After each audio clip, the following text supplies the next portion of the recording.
Khi cô gái này đang soi gương thì phát hiện từ cổ mình mọc ra một sợi dây rất dài. Cô ấy muốn kéo đứt nó nhưng lại phát hiện ra càng kéo thì sợi dây lại càng dài, cho đến khi kéo đến đoạn cuối cùng rồi mà nó vẫn dính lấy cổ của cô ấy. Cô gái thực sự không thể chịu được nữa nên đã lấy hết sức để giật nó ra. Đột nhiên hai cô bạn đi vào nhà vệ sinh mới phá vỡ sự tưởng tượng của cô ấy. Hóa ra cô gái này tên là Emon. Từ sau khi trở nên xinh đẹp thì bỗng nhiên biến thành bộ dạng thần kinh bất ổn này.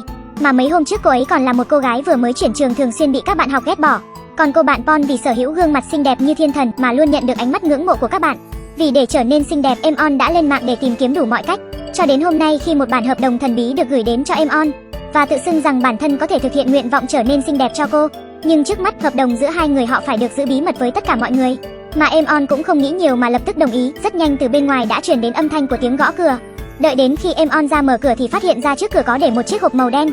Cô ấy lấy một lọ dung dịch phát sáng từ trong hộp rồi trực tiếp uống cạn. Giây tiếp theo Emon nhìn thấy bản thân mình trong gương mà hét lớn lên.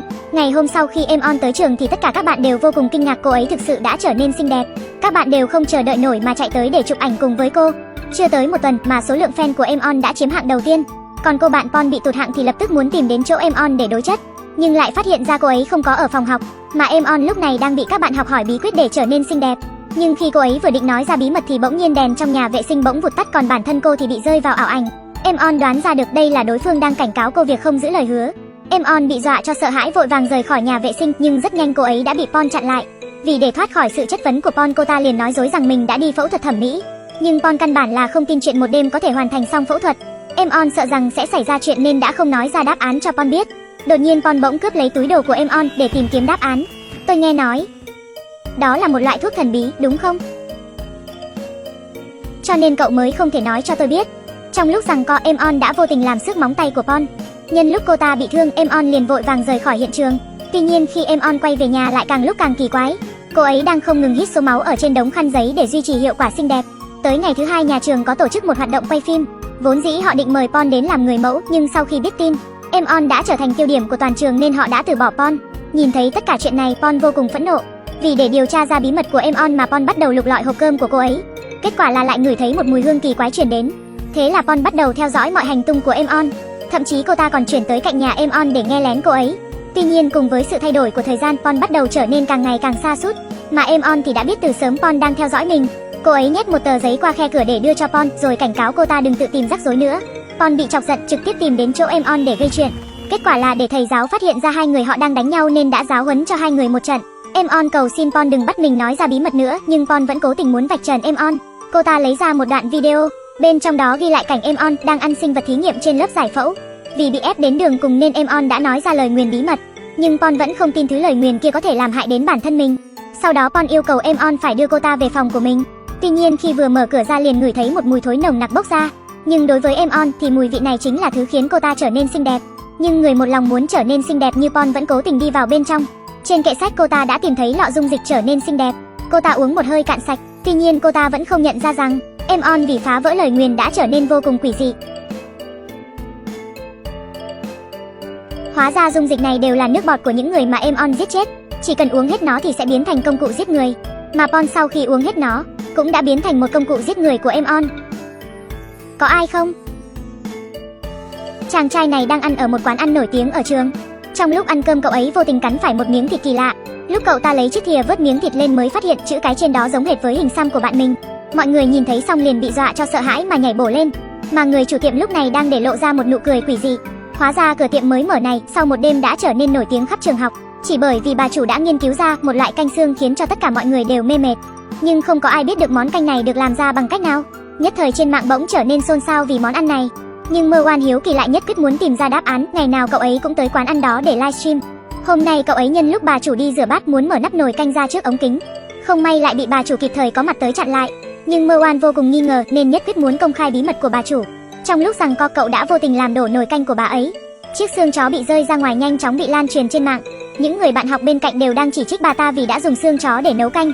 Nhưng không ai chú ý đến bà chủ đang lén lút giấu chiếc túi bóng trắng ở bên cạnh đi. Nhất thời bà chủ trở thành đối tượng chỉ trích ở trên mạng.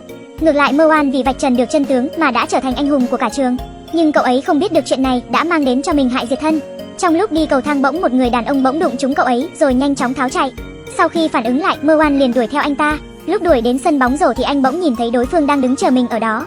Chính vào lúc cậu ấy chuẩn bị chất vấn anh ta thì người đàn ông liền rút ra một thanh kiếm dài từ trong mũ. Giây tiếp theo liền trực tiếp phóng về phía Merwan.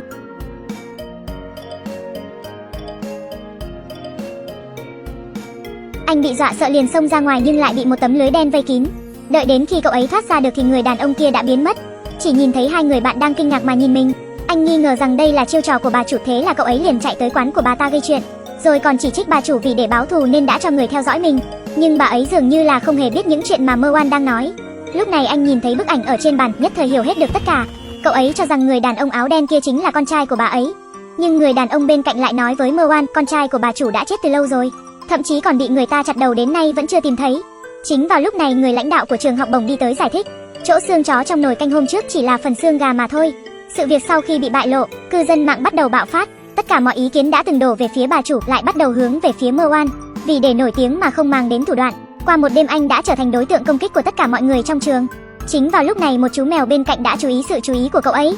Vì đang bị sự phẫn nộ vây kín tâm can nên Merwan đã nảy ra một ý tưởng điên rồ. Sau khi giết chết chú mèo, cậu ta liền kéo nó tới quán ăn của bà chủ. Nhưng vào lúc Merwan đi tới phòng bếp lại phát hiện một bàn cống phẩm. Sau khi để lại chú mèo đã bị giết hại, cậu liền lấy điện thoại ra để quay lại tất cả. Nhưng lúc này điện thoại của cậu ấy bỗng nhiên xảy ra sự cố, mà người đàn ông áo đen cũng chậm chậm đi tới bên cạnh cậu ấy. Nhận thấy được sự kỳ lạ, Merwan lập tức quay lại, nhưng người đàn ông kia lại biến mất một cách kỳ quái. Tuy nhiên khi anh vừa quay người lại thì hắn ta liền tóm lấy mặt của cậu. Bỏ tôi ra. Merwan phẫn nộ mà ra sức mắng chửi người áo đen, sau đó người áo đen liền bỏ chiếc mũ xuống. Merwan thấy thế thì hoảng loạn mà chạy tới nhà bếp tìm lãnh đạo trường để báo cáo lại. Nhưng khi ông ấy nhìn thấy Merwan đang phát rồ thì không hề tin những lời mà cậu ấy đang nói. Thế là Merwan vì để chứng minh tất cả mọi chuyện là thật, cậu ấy liền lấy con dao nhỏ ra rồi quay lại phòng bếp. Mà chiếc túi bóng trắng lúc này cuối cùng đã thu hút sự chú ý của Merwan.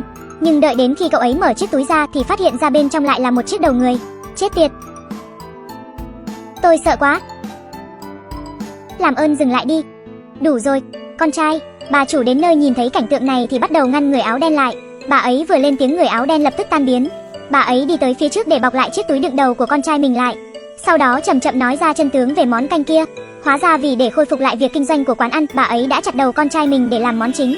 Sau khi biết được sự thật, Merwan vội vàng cầu xin bà chủ hãy tha mạng cho mình. Nhưng bà ấy làm sao có thể dễ dàng tha cho Merwan được cơ chứ? Vì để cửa tiệm của ta có thể tiếp tục kinh doanh, chuyện gì ta cũng có thể làm. Vì để có thể ở bên con trai ta mãi mãi, chuyện gì tôi cũng có thể làm. Vì để bảo vệ tín ngưỡng của ta, không bị bất kỳ ai phá hủy. Tới ngày hôm sau, khi quán ăn này đưa ra một món ăn mới, tất cả mọi người đều hết lời khen ngợi. Nhưng trong bát canh của bạn Merwan lại tìm được miếng da trên người của Merwan. Nữ sinh này trong lúc luyện tập đã bị người ta hãm hại để một chiếc đinh trên thang thăng bằng. Mà cô gái đang chuyên tâm tập luyện nên không hề chú ý đến nguy hiểm mà trực tiếp nhảy tới phía trước.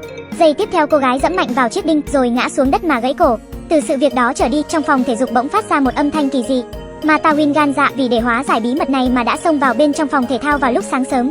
Nhưng anh ấy không hề biết rằng sự oán hận của cô gái nhảy trên thang thăng bằng vẫn còn lưu lại ở nơi này. Hóa ra Tawin là chủ của một kênh chuyên chống lại những tin đồn mê tín ở trường.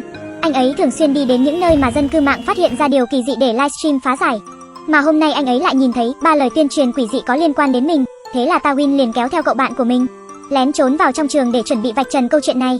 Tawin và cậu bạn đeo mắt kính của mình tới căn phòng của câu lạc bộ nhảy truyền thống trong trường.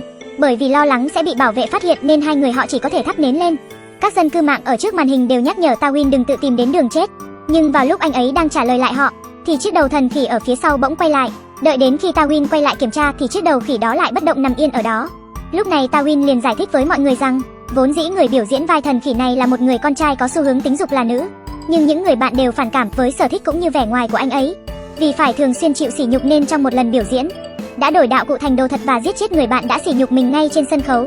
Nói đến đây, Tawin liền cầm hung khí năm đó ở trên bàn lên. Anh ấy nói với dân cư mạng những người diễn viên vốn không được phép tùy tiện đổi đạo cụ, và người bạn kia căn bản là không hề mất mạng mà chỉ bị thương ngoài da mà thôi. Cho nên tin đồn này hoàn toàn là giả. Tuy nhiên khi Tawin cúi người xuống thắt dây giày thì trên tường bỗng xuất hiện một chiếc bóng của chiếc hung khí kia. Đợi đến khi Tawin đứng dậy thì trên đầu cậu ta bỗng chạy ra một vệt máu. May là đó chỉ là vết thương ngoài da mà thôi. Sau đó hai người họ lại tới khu thể thao kia để phá tan lời đồn về nữ vận động viên kia. Lúc đó nữ vận động viên đó bởi vì bị đối thủ cạnh tranh hãm hại nên đã ngã xuống từ thang thăng bằng mà gãy cổ. Sau đó khi các học sinh tới đây luôn nghe thấy những âm thanh quỷ dị. Lúc này Tawin liền xuất hiện mà giải thích rằng anh ấy cho rằng trước khi các vận động viên tới đây luyện tập thì căn phòng này sẽ được dọn dẹp vô cùng sạch sẽ. Mà âm thanh được gọi là quỷ dị chỉ là chùm thăng bằng nở ra do độ ẩm gây ra mà thôi. Tawin cho rằng tất cả những câu chuyện này đều do dân cư mạng thêu dệt lên mà thôi.